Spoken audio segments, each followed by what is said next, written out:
இந்த ஷாம்பு எவ்வளோ ரெட் கலராக மாறி இருக்குன்னு சொல்லிட்டு. இந்த ஷாம்புக்குமே பிஹெச் வேல்யூ ரொம்ப முக்கியங்க. நம்மளுடைய ஷாம்புவை பிஹெச் லெவல் செக் பண்ணிடலாமா? யூஸ் பண்ணுற ஷாம்பு ஆம்லெஸ்ஸா இல்லை ஆம்ஃபுல்லாக இருக்குதான்னு சொல்கிறது செக் பண்ணுறது பார்க்கலாம். நீங்கள் யூஸ் பண்ணுற ஷாம்புவோட மஞ்சள் ஆட் பண்ணீங்க அப்படின்னு சொன்னால் அது எல்லோ கலராகவே இருந்ததுன்னா அது ஆம்லெஸ்.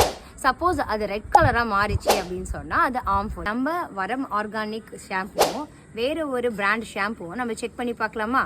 பிராண்ட் ஷாம்பு இது கூட வந்துட்டு டர்மரிக் வந்து ஆட் பண்ணலாம். இப்போ இதை மிக்ஸ் பண்ணுறேன். இந்த ஷாம்பு எவ்வளோ ரெட் கலராக மாறி இருக்குன்னு சொல்லிட்டு. இது வந்துட்டு ஆம்ஃபுல். இப்போ நம்மளுடைய வரம் ஆர்கானிக்கோட ஷாம்பு ட்ரை பண்ணி பார்க்கலாமா? வரமோட ஆர்கானிக் ஷாம்பு.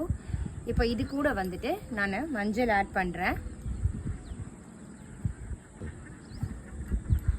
இப்போ இதனோட கலர் பாருங்கள், மஞ்சளாகவே இருக்குது. ஸோ இப்போ பாருங்கள், கலர் மாறவே இல்லை. ஸோ நம்மளோட ஷாம்பு வந்துட்டு ஆம்லெஸ் ஷாம்பு. மார்க்கெட்டில் செக் பண்ணி பர்ச்சேஸ் பண்ணிக்கோங்க.